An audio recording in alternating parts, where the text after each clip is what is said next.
Hey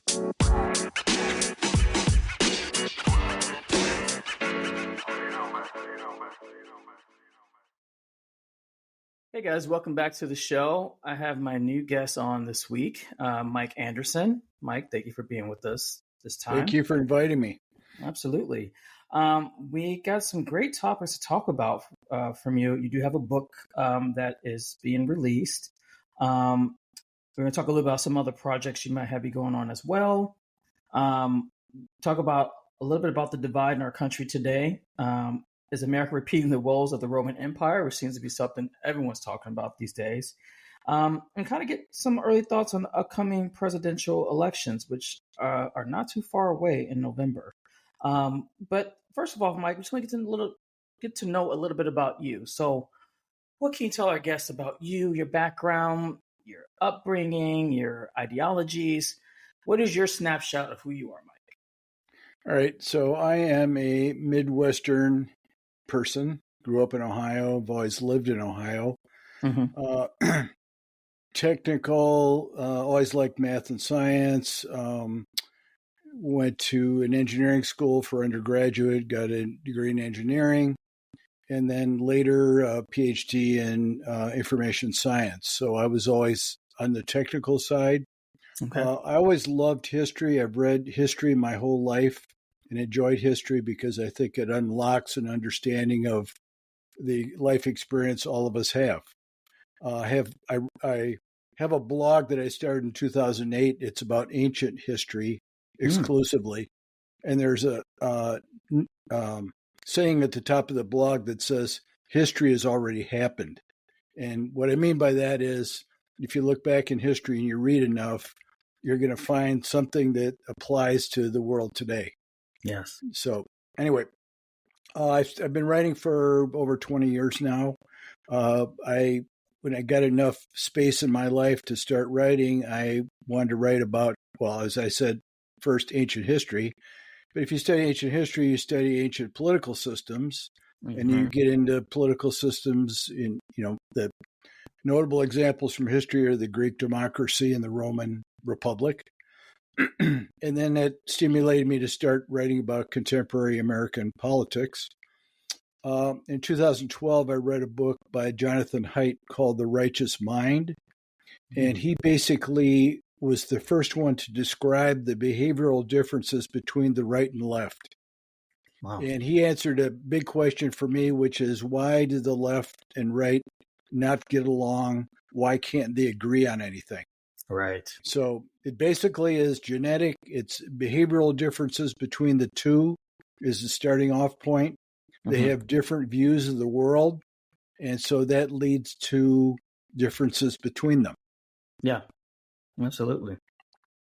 And what did you discover so much through, the book you read and kind of where you are today? Like what kind of helps you kind of on this path with your blog and just kind of bringing awareness to kind of, history today in a way?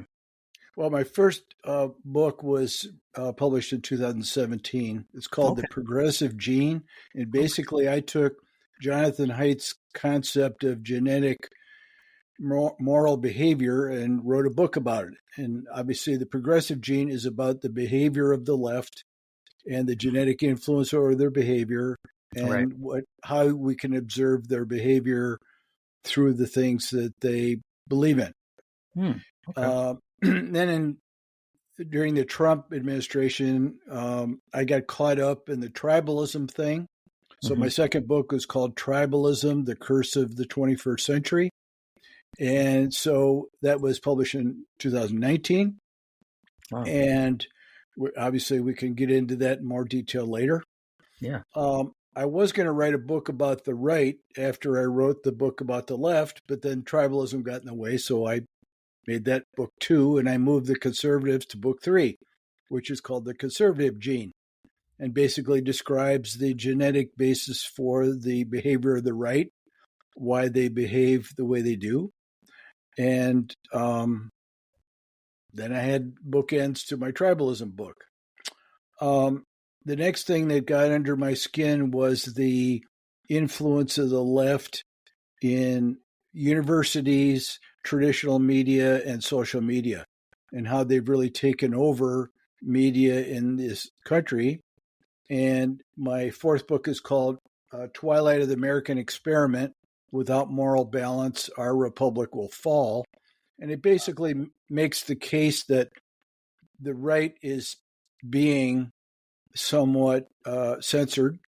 You can't be a right professor in college, or you can't be a conservative speaker and go to a university and speak without being blocked or shouted down or whatever. Right. And so when you look at the totality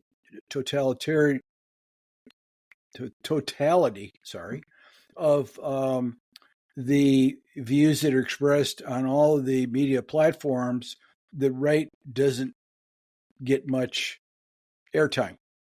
Correct. I mean, obviously, they have podcasts and they have other shows by individuals, but they don't. The major networks and social media are very much favoring the left. And so the point is, we need to have a balanced society, because given that we've got two different points of view, the only way the country is going to go forward is if we have a consensus. The left is not going to turn the right into lefties, and the right is not going to turn the left into righties. So let's cut out all the time wasting arguing, and let's figure out how to move the country forward. Absolutely. I agree with you. And I look at what you're saying, and I've had this conversation with a couple of other guests before. What can we do to really open up the idea that it's okay to have both viewpoints from both sides? I mean, we did talk about the independent vote and being an independent in America today, which it's probably not there per se. But do you feel that's something that we should probably maybe try to bring back to this point of you can have both sides, but also still be independent, where you have a collective of both? Or do you still feel like we're really doomed to the point of we're being forced to pick a side one way or another? Yeah, well, it's hard to see the truth there, because the polls show that the percentage of independents is actually growing. And I think that's partly because there are independents that are conservatives and there are independents that are liberals that are not reporting. They're reporting that they're independents, I think. Because and I mean, one of the sad things, talking about communication and everything, but one of the sad things is there are about 8 million progressives at the left end of the spectrum and about 8 million conservatives at the right end, and they're doing all the talking. And everybody else does not get a word in edgewise. Now, traditionally, independents, they're the silent majority. I mean, they don't speak because they are not ideologues and they do not believe in ideology. They have a combination of points of view of the left and right, and they just live their lives. So you're not going to get a independent podcaster, I don't think, that stays away completely from political positions. Yeah. Now, I consider myself a moderate. Genetically, I'm a conservative, but that's not where my politics are, because, first of all, I am an equal opportunity critic of both ends of the spectrum, because I think they're both wrong. And because of the fighting they're doing, like I said before, we're holding up the progress of the country. So, I mean, nothing gets through Congress. Everything is done by each side to block the other side and not move us forward. So that's a problem. Yeah, absolutely. And you pointed out a really good point where you said we have to look at how the media is portraying it as well, because I definitely see the point of where we're like, okay, Fox News is one way. We look at Fox News as being the conservative way of doing things. It's just like that's all it is. And there's no other rhyme or reason to it. Then I grew up on CNN. And so it's like, you have the very libertarian way where it's like, it's very far, left and it's very just kind of geared that way. It was kind of funny to me, because I remember a couple of segments, because I used to go back and forth because I like to keep myself informed, but that's something I like to do. I never say that's something everybody should do. If you want to believe, that's your business. But I like to look at both sides of things and make sure I am well informed of both things that are happening. And I would obviously look at both programmings and just be like, wow, it's so funny how we have construed this. And if you're a person who is either coming to this country, who's growing up in this country, you are kind of like, we mentioned before, you're kind of forced, and it's not really a platform that's really out there that really caters to both. Right. And I think maybe back in the day it used to be, and I'm trying to think hard about this, me growing up as well, if we had that. But I also think it could be institutionalized with how you're raised in your family. But that's also to say that your family might have one view on things and that you don't feel the same exact way. A prime example for me is that my family comes from the Baptist church. And so I don't believe in everything they believe in. I do believe in God, obviously, but it's like I may not believe in all the same things. And so, it's got to be a way for us to give these outlets people to feel you could talk about different things and have open discussions about this. You talked a little about tribalism. Help us understand this to the most simplified way of what is tribalism? How is the easiest way for you to explain this to someone who does not know and is kind of just new to the term? How would you describe Before it? I answer that, I want to take off on your CNN statement, if I could, Sure. just to answer Absolutely. that. Now we'll go to tribalism. Yeah. I go back far enough that CNN was unbiased. I remember that. And then it became biased. And I mean, one of the, we can debate the good and bad about social media. I can't really decide whether there's more good or more bad, because it obviously opened up communications between individuals that was never existing in human society before. But look at all the bad things that have come out of it. Privacy, invasion, censorship, shaming, bullying, drugs, pedophilia, and all those things. Because when you make an open platform, you're going to get the good and the bad, unfortunately. Yeah. But the point I was going to make is social media had a great detrimental impact on traditional media, because first of all, social media is 24 hours a day. So then the traditional media had to be 24 hours a day. And because social media included a lot of information that was not verified, people would just throw their opinions out there. Then the traditional media had to start doing the same thing. They had to subscribe to the same model, because it's basically the more eyeballs you get, the more ad revenue you get. And so you got to behave that way. Yeah. So that's another unfortunate consequence of social media. Yeah, so true. Let me get on to tribalism. The simplest way I can describe it is, if you think of what a tribe is, it's a group of people that share a set of opinions or ideology. And in order for someone to want to be in a tribe, they have to be uncomfortable outside the tribe. So these tribes formed. There used to be a political middle in the United States. There used to, I would say, maybe through the mid 90s or something, there were moderates in Congress who acted as deal makers to bring the two sides together. And those people all left.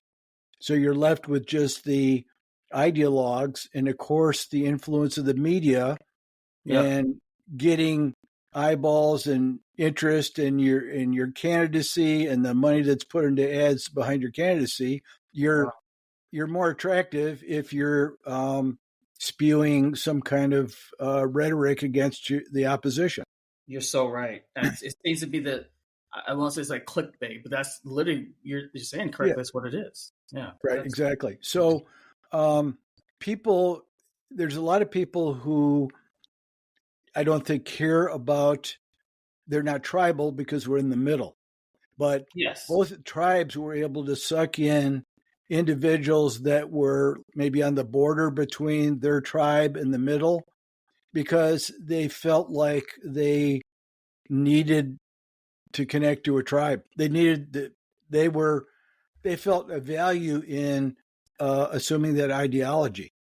Now, another big thing that's important here is, think about this. There's a lot of people that don't think about politics, don't analyze politics, don't look at the candidates, don't know anything about them, just vote.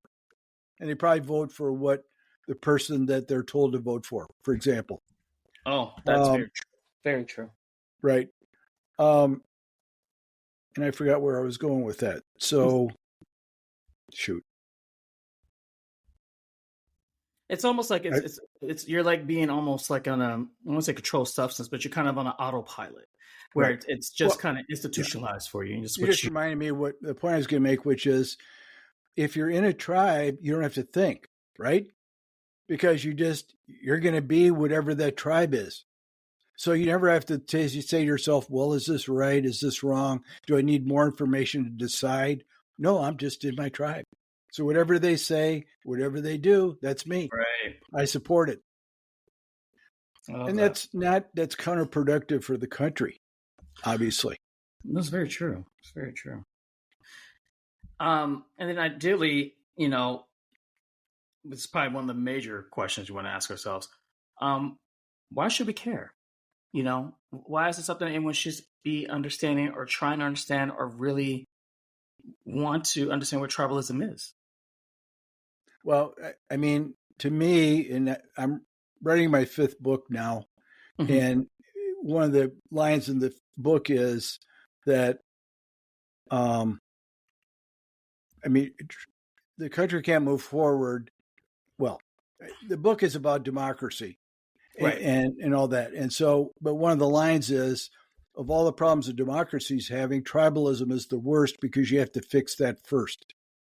If you say something like elections aren't fair, or people vote without knowing what they're doing, or the Congress is corrupt because of lobbyists, you talk about all those things, but tribalism is ahead of that because you have to get the people together to effect change in the government. I mean, basically the government is what the people make it to be.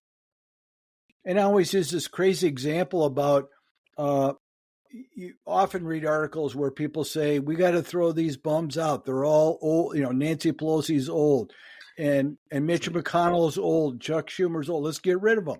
But when it comes to the ballot box, they all vote for their incumbent candidate, and nobody ever throws anybody out. It's just rhetoric. They don't. Term limits would be great, but the Congress is never going to pass term limits to sunset their own quest to wealthy status. Oh God, no, they'll never do that. It'd be too easy for them to do that. Right. Let's be honest. No. Yep. I think that's good. And so, what is something that we can really take away from understanding tribalism? What is, in your words and in your research and your background, what do you think is something that are kind of key points we should be taking away from this and understanding, and how we should be making this more something that we talk about more? The number one thing is that it's irrational. Okay. And let me give an example of that. And I hope that you don't have this in your family, but you might. But I'm sure you know of others in the situation. The family gets together every Thanksgiving, the whole family, but now brother Fred doesn't come anymore because he's a Trump supporter. So I've had many, many people tell me that that's their situation. And for me, as a rational human being, I cannot imagine how something like tribalism could be more important than family. Family is the focal point of human existence. Your parents, your children, your siblings, and to say we don't get together anymore because somebody likes Biden or somebody likes Trump is irrational. So that's why I say the whole thing is irrational. Yeah, I agree with you on that. And that is sad because that does happen every year. We had that happen obviously in 2000 with a lot of families and people. And now it's probably going to happen once again. And it's just so hard to see that this person that's probably been in your life. And I can honestly respect my family for if they choose to want to support him or whoever the party may be, Yeah. and agree to disagree. This goes back to my original statement. It's okay to agree to disagree, but I don't think you should be ostracized out of your family. But right. It does get hard because sometimes certain rhetoric comes up and you're just kind of like, can we not harp on that? Can we go back to talking about the better times or talk about anything else? But I think some people get so invested in it, they just want to, really, I guess, have their voice heard. I feel like, in my unpopular opinion, it's been very liberal for a good chance of life. Obviously, been red side as well too, but it's like this. Their first, if you are a person of the conservative side, this is the first time that you've actually had your chance to really be seen and heard and just be out there and really, just have a conversation, talk, or spread what you want to spread. And it's crazy that that's just a way that it has come to us and has, as you mentioned earlier, has built a bigger divide where we should not be so divided on things. We really shouldn't. You can be a different opinion on stuff, but not be so divided. Well, and the other thing is, you're asking me to describe tribalism. The other thing is that there's so much anger, and I'll tell you in a minute where I think that's come from, but people refuse even to talk. I mean, it'd be nice if you could get Republicans and Democrats to sit down at the dinner table and have a conversation, because they would find out the person sitting across from them is a good person. Forget, absolutely. You don't even have to talk about politics. You can just have a conversation. Oh, gee, well, they're not this horrible person that I think all Republicans are or all Democrats are. Absolutely. So, absolutely. And that brings to mind the fact, and I don't know how much you're aware of this, but there are a lot of grassroots organizations springing up in the country now trying to address that issue. There's one called Braver Angels. I don't know if you ever heard of it. No. Basically, it's a grassroots organization that tries to set up discussion groups in every city, their local chapters, and basically it's getting Republicans and Democrats together to talk. Wow. To find out that they're, like I said, the person I'm talking to is reasonable and intelligent and all that, even if I disagree. Yeah. Because to fix the government, we don't have to all agree. We just have to arrive at a consensus. We have to agree that we have to agree between us that the 1, 2, and 3 have to be done. Of course. So like fixing the border, for example, we have to agree on how that has to be done. And so just fighting about it, make no progress. Yeah, it's so crazy. And it's so great to see that is something that we can do. And I think that we need more stuff like that out there. We need to have more discussions about that. And here's the other thing that, and I don't know what the data would say or if we did polls and collected information or whatever, but a lot of times people don't want to talk because they can't defend their beliefs. Like, I don't really know anything about politics. I don't know anything about the climate, but my tribe says that it's a climate emergency, but I can't engage in a debate with somebody about that because I'm just, aping my tribe's opinion. So, again, true. And it's reasonable to have discussions about all these issues, but it's more important to have, or as important, to have the data too. So, absolutely, because you have the data, then you have 2 points of view that can disagree on the data, but they agree that the data exists, for example.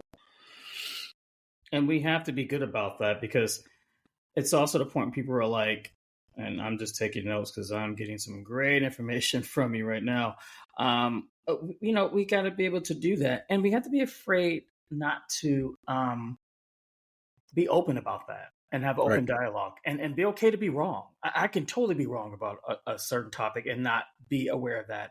And to be like, you know what? All right, I didn't understand that, but thank you for bringing that to me. It's good to know that. Let me give you an example. And if the other thing that's important is if, somebody from the right and somebody from the left could get together and discuss a issue, then they might understand the other side. which is another key thing. It's not only that you're talking to the person and finding out, oh, gee, they're okay, but you might understand their point of view, and that might make you change your point of view a little bit. Absolutely. And Absolutely. I mean, let's take an example like guns. Okay. So we know how the left feels about guns. They want a lot of laws implemented to control guns. Yes. Ban AR-15s, ban large magazines, Yes. keep mentally ill people from having guns, keep felons from having guns, and all those things. Okay. And I understand that, except I don't think that fixes the problem. And that's No. what most people on the right would say. They would say that if you start putting restrictions in, you're basically going to restrict the rights of people who are honest gun owners. Sure. Because I have this data because I wrote an article about it. Somebody, and I don't know how they did this, but they conducted a poll or a survey among felons who had been convicted of crimes using guns. Mm-hmm. They never buy their gun in a legitimate. They don't buy it at a gun store or through the mail. They either steal it or borrow it from their cousin. So I mean, you can't. And I'm not trying to go overboard about opposing the left about this. I'm just saying. I mean, I try to be practical about things the government can do to fix things, and that's a case now. I go part way because I don't know why a person who's been declared mentally incompetent should have a gun. They shouldn't have a gun. No, I agree. So, but the NRA is so powerful that their position is, it's like the Bible. If you question anything in the Bible, you're questioning the Bible. If you change one little rule in guns, then you're tearing down the NRA. Oh, yeah. So, I mean, all of these issues have a middle ground. I mean, take abortion's another case. A lot of people on the right are okay with abortions if it happens early enough. So it's basically what we're arguing is how late can an abortion occur? Certainly there are people on the right who don't think they should ever occur. But if you look at the vast majority of Americans and you're talking about, I don't know, 8 or 10 weeks or something like that, I think people would support that because, I mean, they certainly don't want women who are victims of rape or incest to have a child, to make them have a child. That's wrong. No, not at all. And it goes back to, you brought up some of the good points that we're having currently in our country today, where it's like we're putting it at an extreme level of things. We're saying yes or no, yes or no. But like, okay, well, hold on. This is not saying that we need to just eradicate everything. There needs to be certain levels of understanding that goes with that. There needs to be enough information on both sides. But you don't need to go to a certain extreme with that. We're so quick to say, and I get it. I remember after watching the sad events that happened with Sandy Hook and those kids, and I said, this is getting to a point where it's getting crazy. I mean, this has happened ever since Columbine and everything's going on in our country and things are happening that doesn't happen around the world.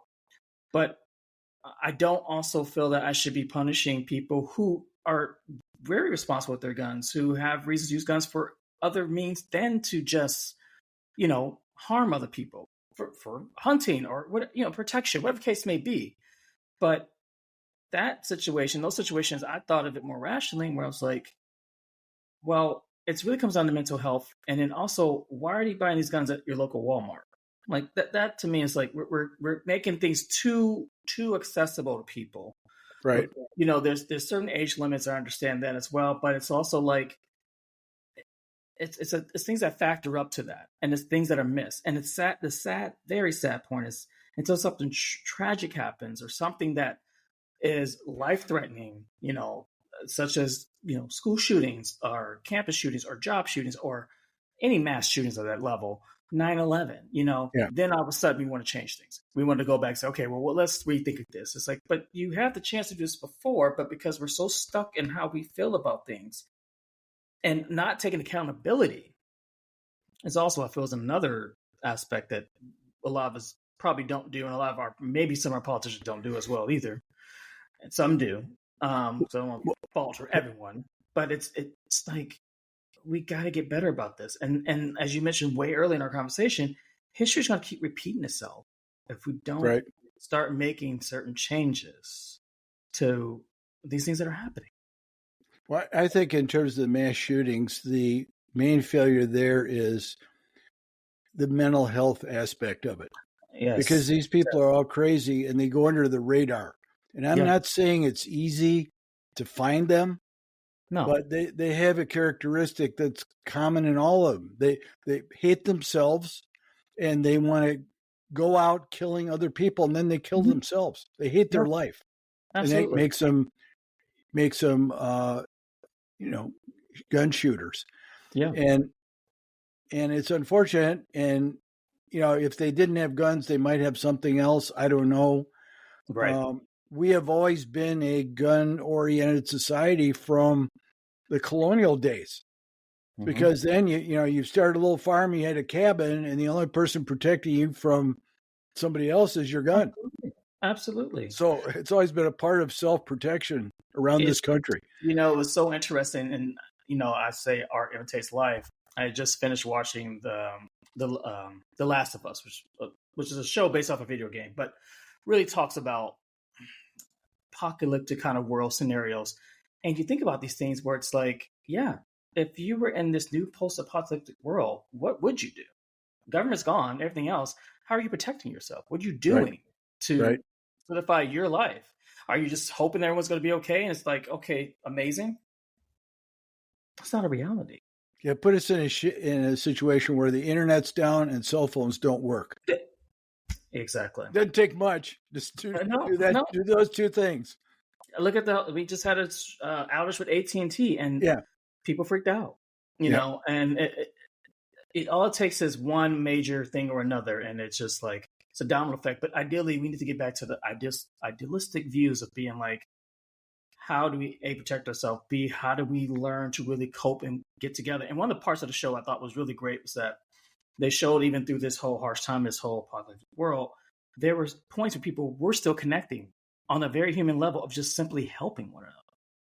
Where has that gone today in our society? Where has that gone to we just want to help our fellow man and understand? But no, we'd rather just enact more violence. Yeah, well, I mean, you're going back to the original behavior of humankind when man has always been in a group setting because we're social animals. So typically 20 to 100 people would be together and their families and extended families. And they're egalitarian and they rule by consensus. Yeah. But the family unit, I mean, human beings have built inside them ways to adapt to being social.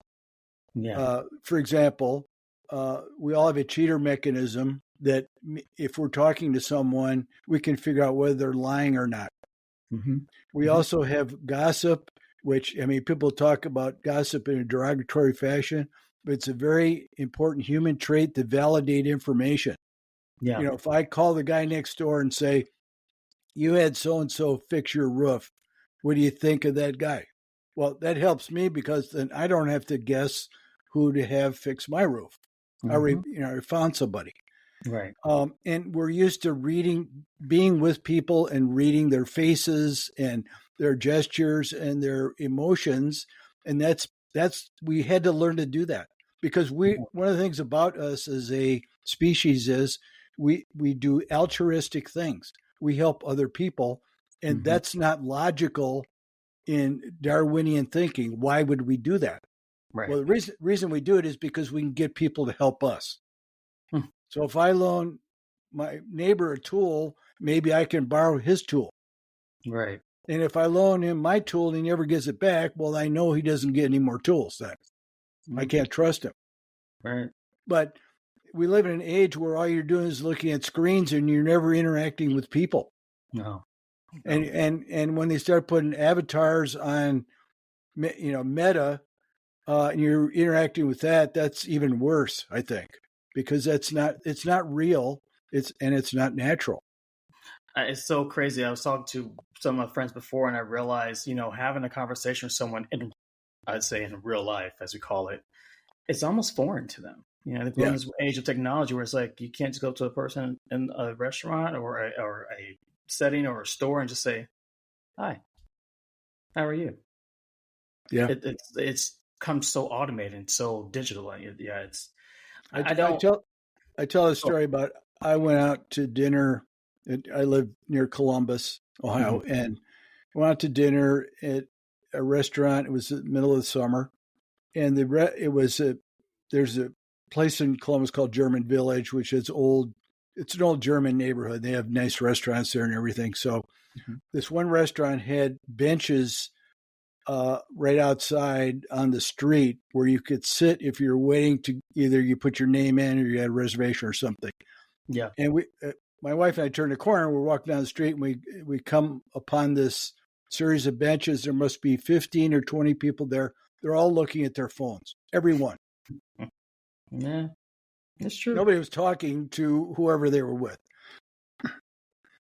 It's like, what happened to? What's the point of going to dinner if you're not actually talk to each other, like have a Right. conversation? Like, yeah, what are Right. you doing? Man, that's so true. Which I've gotten actually a lot better about that. I used to be really bad about it because I can admit my faults, but I've learned that I should be engaged and be in Yeah, the I presence of started people. I take timeouts with my phone Yeah, part of the day where I yeah. don't even have it with me. So, No, that's good. I mean, what do we do? It's funny. What we do without it before we had it? We didn't have them for a very long time. So now all of a sudden, you don't think you can live without it, and you're like, well, no, you didn't really have these things back then. So well, we used to have flip phones where you could make a call, but the phone didn't do anything else. So yeah, that's it. if Now it we have this wasn't pocket. ringing, you didn't care. Yeah, you have a pocket computer in your hand now. You do everything. It's crazy. Um, all right, well, let's get into we talked a little about bringing up the Roman Empire, and I'd like to hear your facts on how you kind of. Well, I guess the main thing is, do we ever really fully know what happened to the fall of the Roman Empire? But more importantly, do we see some of the things that we are currently doing in our current state of living or in our certain country that are replicating things that were very similar to what happened to that fall? So I'll let you kind of run with this because I actually really love to hear your opinion on this. Okay.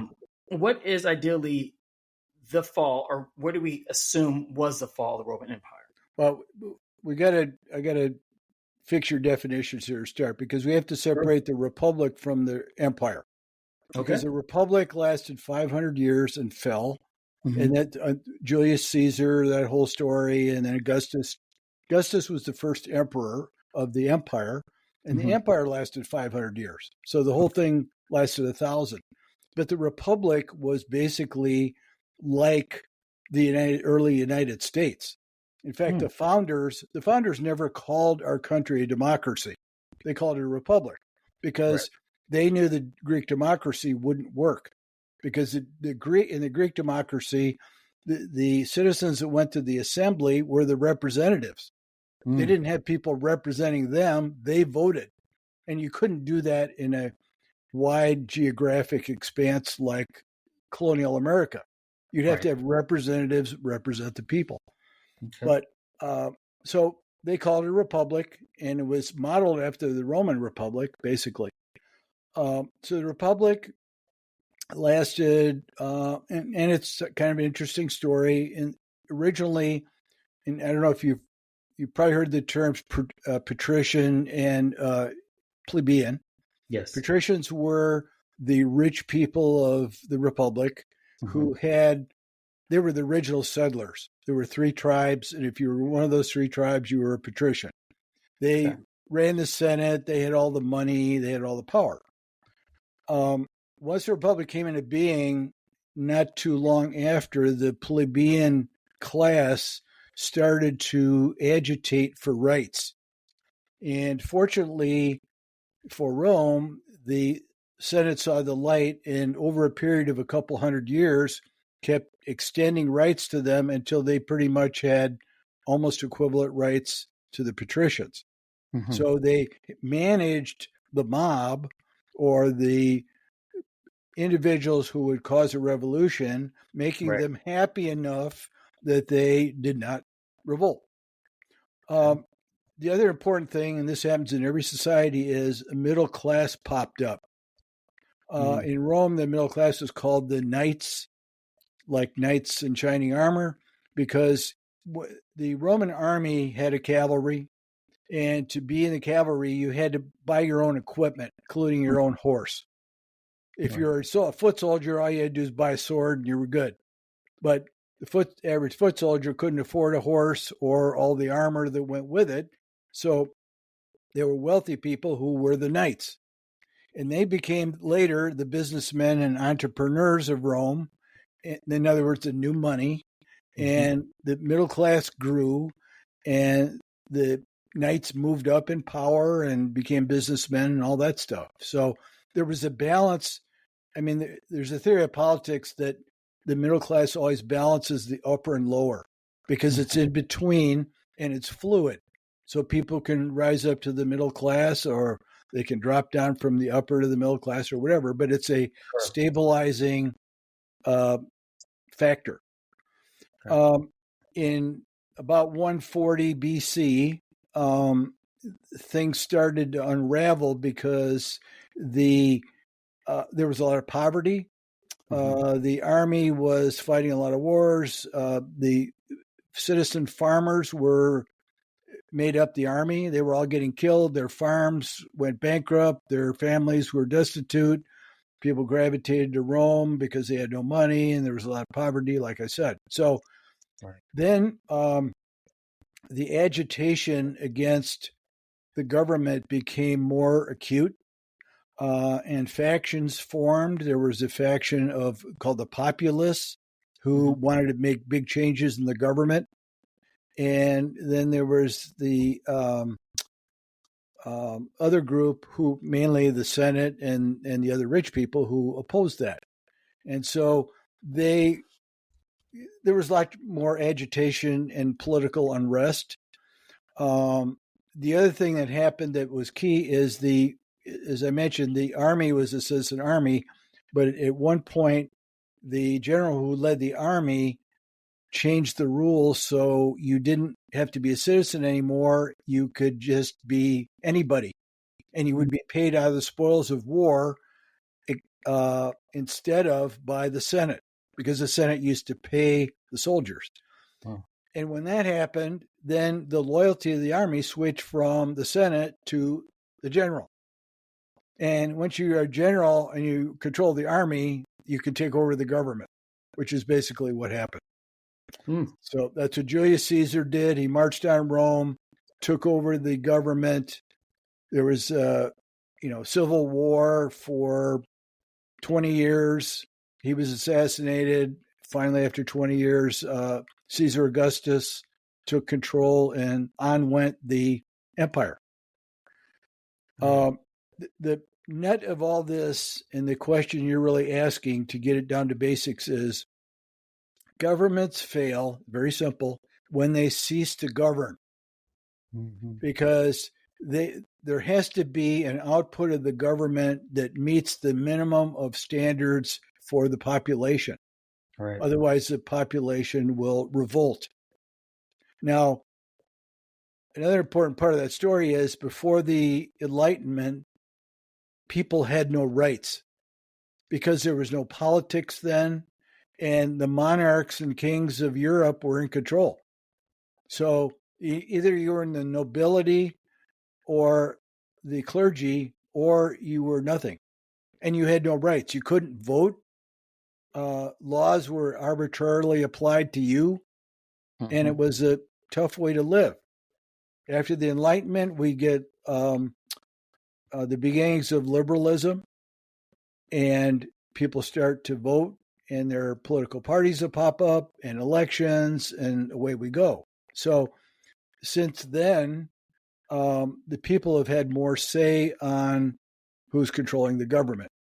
Right. Crazy to think that. And do you see some of these things repeating themselves? Or you see, we think of January 6th, and I don't know if that's considered overthrowing the government, but maybe it is by some standards. Do we see this level of revolt happening again? Because people are conspiring, or I shouldn't say conspiring, but thinking, if Trump gets in office again, we're going to see a huge change or a civil war again or some level of that. I mean, do you think we're on the verge of something crazy happening again in this next? Well, yeah, what's interesting about that, I'm not sure what the answer is, but I think the left wants everybody to think that Trump he's a Nazi, he's going to become a dictator, even Right. though he was already president for 4 years and he didn't become a dictator then. I mean, the story might work better if he had never been elected before. True. So there's that. So how do you separate something you should be fearful about from political campaigning?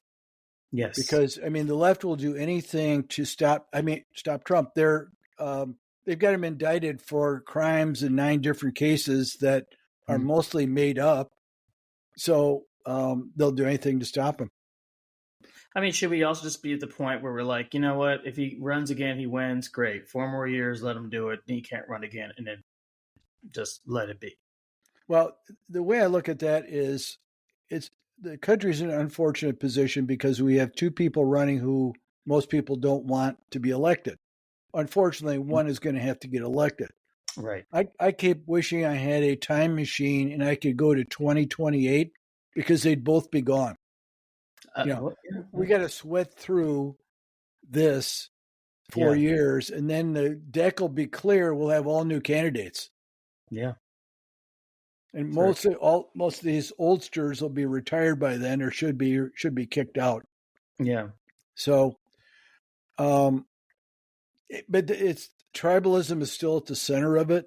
If we could put a dent in tribalism, then it doesn't matter who gets elected. If the government worked better, then we'd be happier. I think we all would be. I mean, I think it comes down to, you talk a little bit about middle class. I don't know if you feel the same way, but I do feel, me still being kind of a young millennial, I think the middle class is diminishing. I think the sense of feeling that you can own things or you could have the American dream is diminishing. But now, granted, a lot of it's my fault. I just say my fault, but it's demographically where you live. Now, if I was to take my job and live in the Midwest or some other place outside of New York City or California or the most populated places that we have in our city, maybe I can make it work and it could be great. But it's also like the point was like, why is it we can't really just make it work wherever we are and have this level of security to be well off in our jobs, and not to say to be grand and rich and this and that, but just to be able to say I can afford 1 vacation a year with my family and pay my bills and not worry about high interest rates and maybe buy a home if I want and invest. I feel like those days are diminishing, for at least for my generation, of that happening. How old are you? 41. Okay. So you're a Gen, not Gen X. No, probably. You're the one before. So right. No. 64 to 80 is your generation, which is called I can't remember the name of it because it's before. It's X, because Y is the millennials, and then Z is the one after millennials. And now we have Alpha, which is the current. If you're born after 2012, you're Alpha. Jeez, we got a new one now? Oh, yeah. God. Can't even keep up with this. Okay. Well, I guess technically would I fall under, this is where I always get confused. If I was born 82, because I'm turning 42, so would I be considered an X? No, you're a millennial. Millennials 80 to 96, and 96 to 12 is Gen Z. Okay, that's what it is. But the point is, I mean, I'm directing the dialogue here to Gen Z more because I can see why those kids are frustrated. The cost of going to college, I mean, all the college debt. I mean, I really question whether going to college is worth it. And for generations, the rhetoric has been everybody got to go to college if you want to be successful. Right. And that isn't true. You can learn a trade and do a lot of different things and make equal or better money than a college graduate can. Yeah. And there's so many degrees, particularly like in humanities and stuff, where there are no jobs. And so you may love English or history or something, but you got to accept the fact that you may not be able to make a living. Yeah. There was an article I read. I don't know. I think it was in the Wall Street Journal this week. Mm-hmm. 54% of millennials are not working in their degreed job. I believe that. And I mean, parents used to say, well, get a business degree as a backup. But I don't know if anybody does that anymore. And I mean, no, it costs too it's much. Hard. Yeah. Yeah. It's almost like a quarter. I mean, it's like I have friends who, once again, you love your passion, do what you want to do, but like they literally have gone to business school, been in debt. They've gone to medical school, been in debt. But it's just kind of like, yeah, you get the jobs you want, you get those high paying jobs, but you're spending the majority of the income you're getting just paying back the loans or whatever you have to do to get the degree. And then maybe it tapers off for a couple of years and then you are going to see the benefits of that.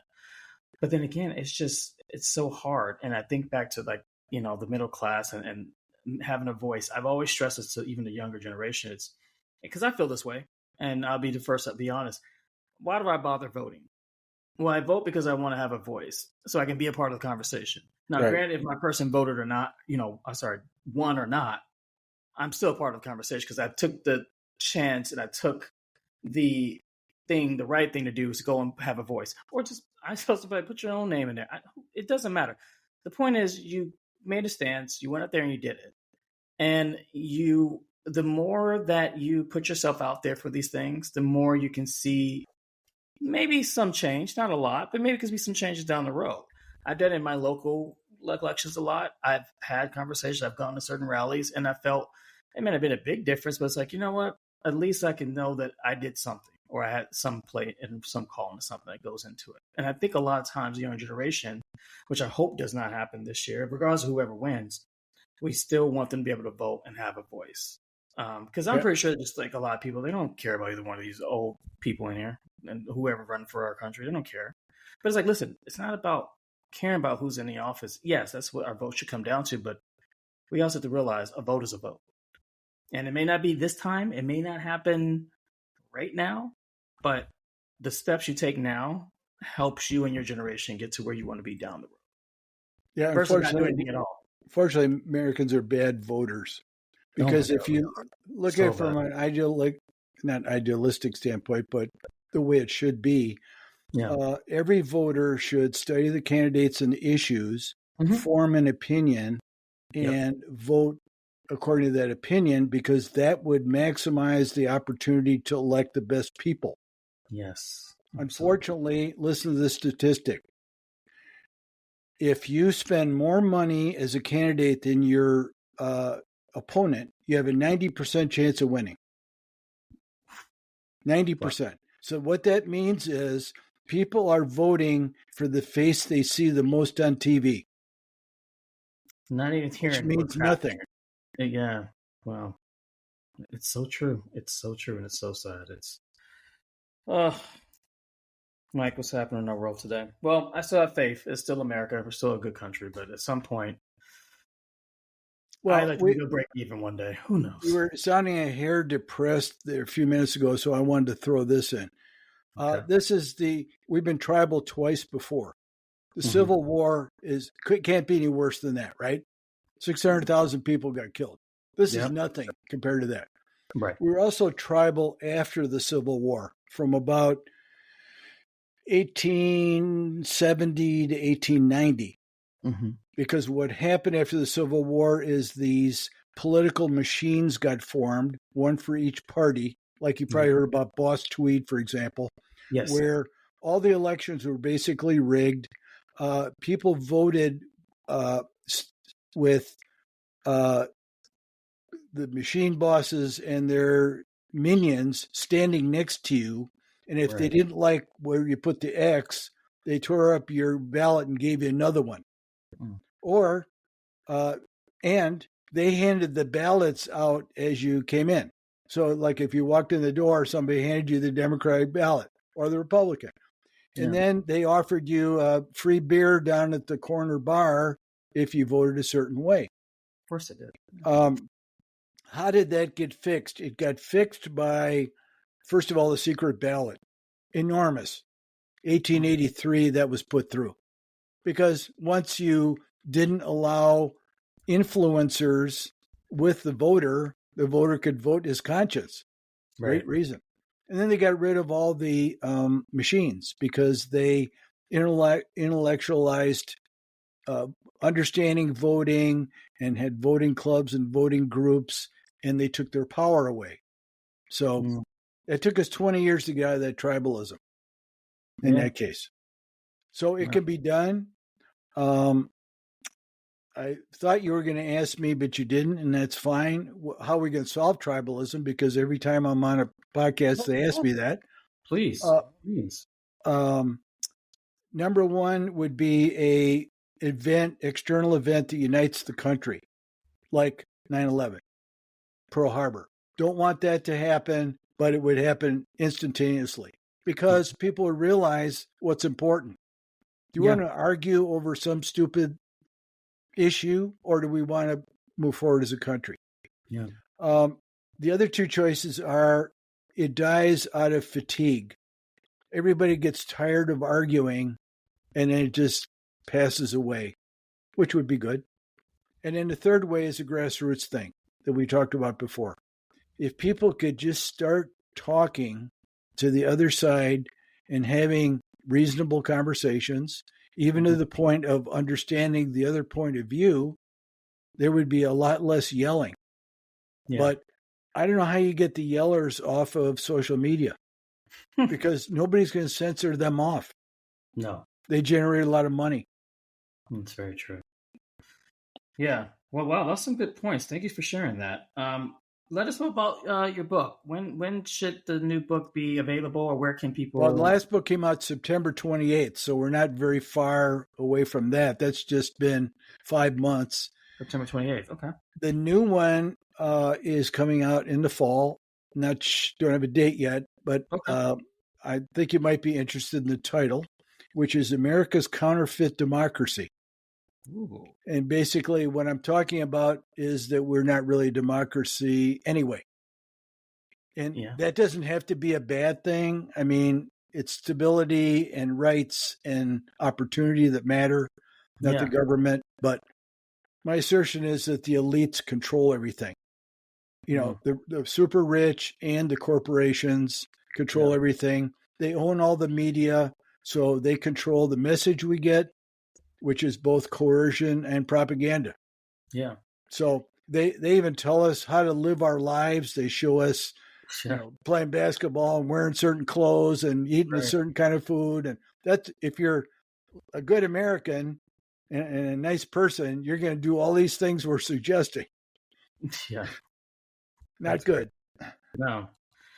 Is there a website people can find out more about your current book or your any projects? MikeAndersonsBooks.com with an S at AndersonsBooks.com. All the books are there. I have podcasts there. I have information about my books. I have a blog, etc. So good place to start. All right. I'll be sure to drop those in the podcast. Once again, Mike, this has been such a great conversation. Thank you for taking time. Enjoyed it. Look forward to having another conversation with you someday. Yeah, absolutely. Like I said, I'm going to be doing some in-depth dives later towards the election time. So we never talked about the election really, but that's a whole topic in itself. I feel like that's a whole podcast. Yeah, exactly. I agree. I'm not like you could dabble into that one, but yeah, definitely I'd love to have you back and deep dive into that one. So that'd be a really great sir from you. But thanks again, Mike. I really appreciate it. All right. See you later. Good day. Bye.